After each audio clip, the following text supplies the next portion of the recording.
La scène politique française est en ébullition. La démission de Sébastien Lecornu, Premier ministre français, survenue à peine un jour après la présentation de son gouvernement, a provoqué un véritable séisme à Paris. Cet événement marque un nouveau coup dur pour Emmanuel Macron, déjà fragilisé par une série d'échecs politiques et institutionnels depuis 2024. Lundi matin, 6 octobre. Le président de la République accepte officiellement la démission de Lecornu. Ce départ soudain déclenche une avalanche de réactions politiques. La gauche, la droite et même certains centristes réclament des décisions fortes, dissolution de l'Assemblée nationale ou départ anticipé du chef de l'État. Le Rassemblement national, par la voix de Jordan Bardella, appelle à des élections législatives anticipées, tandis que Jean-Luc Mélenchon exige l'examen immédiat d'une motion de destitution déjà signée par plus d'une centaine de députés. Depuis les législatives de 2024, la France vit sous un Parlement paralysé. Aucun camp n'a réussi à constituer une majorité stable. Le centre macroniste est affaibli, la gauche divisée et la droite fracturée. Olivier Faure, premier secrétaire du Parti socialiste, parle d'impasse démocratique et de fin d'un cycle politique.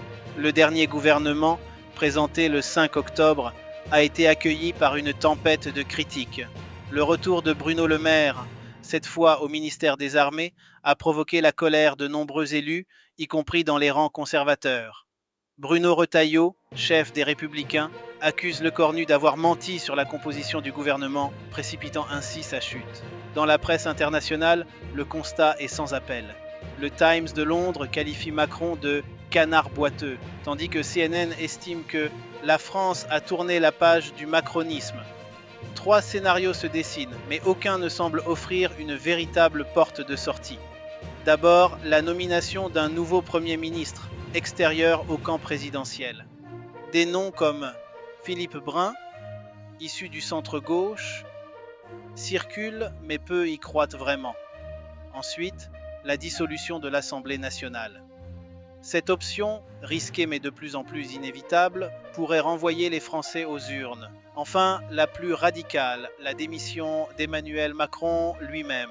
Hypothèse que le président rejette catégoriquement, mais que de plus en plus de responsables politiques évoquent ouvertement. Sur le plan économique, la situation s'aggrave. La bourse de Paris a chuté de 3%, signe d'une perte de confiance des marchés. La presse allemande s'inquiète des répercussions pour toute l'Union européenne, rappelant que la France ne peut plus se permettre l'immobilisme. Dans ce climat d'incertitude, Emmanuel Macron apparaît de plus en plus seul. Selon plusieurs témoins, il aurait été aperçu ce 6 octobre, marchant sur les quais de Seine, téléphone à la main, tentant de trouver une issue à la crise. Mais le temps presse, la rue s'agite, les partis s'impatientent et la pression s'intensifie.